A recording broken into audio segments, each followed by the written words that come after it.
Summer blockbusters are back, which means that a new Fast and Furious movie is probably in theaters, but can this film recapture the fun of some of its predecessors? Let's find out. F9 is the 9th installment into the Fast and Furious saga, 10th if you include Hobbs and Shaw, and this franchise has been gracing the silver screen for 20 years now. Who would have thought? Now, in a series that is primarily known for the absurd, especially in its more recent years, the Fast and Furious saga has really carved out a unique niche for itself in the history of action films. What started from humble beginnings as a less than stellar quasi-remake of Point Break, but with cars, has eventually led us here.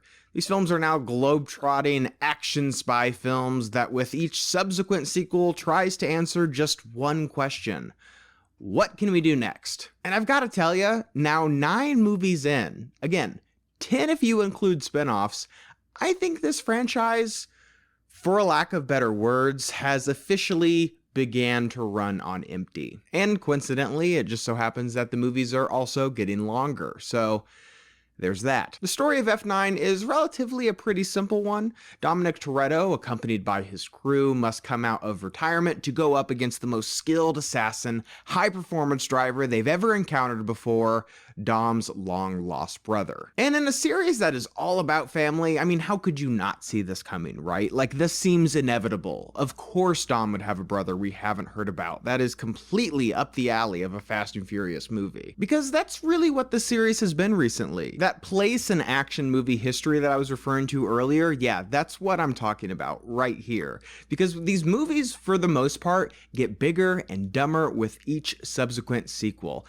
And if you're into that, you've probably been relatively pleased with the most recent batch of Fast films, and if you're not, this movie certainly isn't going to change your mind because for the most part, F9 is the most improbable, outlandish film in the entire series by a pretty wide margin. And it's clear that this movie knows that.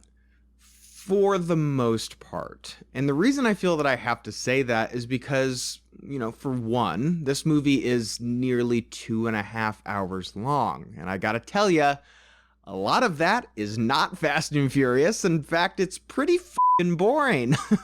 I know, right? That sounds insane. How could a movie about super spies whose main weapon begins and ends with cars, how can that be boring?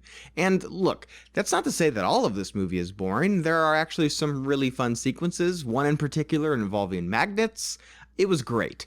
I had my candy, I had my popcorn, I was just having a super time. But for each moment where there is fun to be had, there is some supremely boring stuff also happening, most of which involves one Mr. John Cena who portrays Dom's brother. Now don't get me wrong, I love John Cena and he is perfect for this film and this series, and if we are getting 2 more of these movies, like apparently we are, I would love to see more from him. But for a character who is essentially the evil version of Dominic Toretto, I've gotta tell ya, they don't really do anything interesting with him in this movie. In fact, writing this review, I couldn't really remember any memorable moments with him in this film, which is a huge bummer and a massive missed opportunity. Because for a while now, there have been some people who are involved with this franchise, mainly Vin Diesel, but maybe others, who seem to have a very specific vision of what this series is. Now, Diesel has admitted that one of the main reasons he didn't star in Too Fast, Too Furious is because the filmmakers didn't take a Francis Ford Coppola approach to it.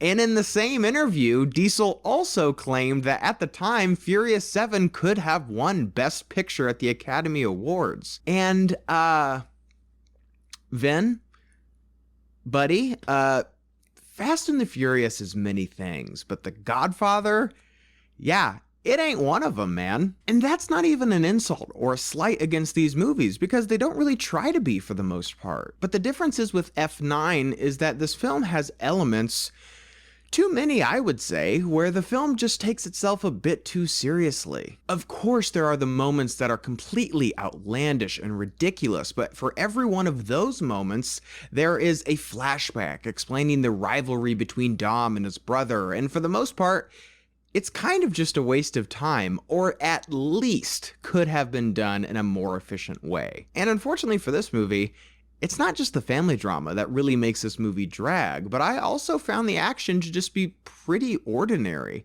Sure, improbable things are happening, crazy shit's going down, but I just didn't find it to be terribly interesting or done in a terribly compelling way. And yeah, it's kind of hard to tell because maybe in a movie that is, again, nearly 2.5 hours long, maybe some of the action just kind of began to wash over me, which is also a problem in this movie. And it's a common complaint that I've seen lobbed towards this film that it just goes too far. It's just too ridiculous. And I want to be clear, that's not the issue I have with this movie. I am totally fine and I welcome things being fun and silly. That's exactly what these movies should be. But when your movie is equal parts, at best, hit or miss action set pieces, and pretty mediocre attempts at family drama and stakes, it honestly just kind of sours the whole experience. So did you guys see F9? What did you think about it? Make sure you leave your thoughts and opinions down below. I'd love to know where it ranks for you in regards to the other Fast and Furious movies. But as always, guys, thank you so much for watching today. I hoped you liked today's video. And if you did, make sure you click down the link down below so you can subscribe to my channel to see more movie reviews and movie related things. Again, guys, thank you so much for watching and see you next time.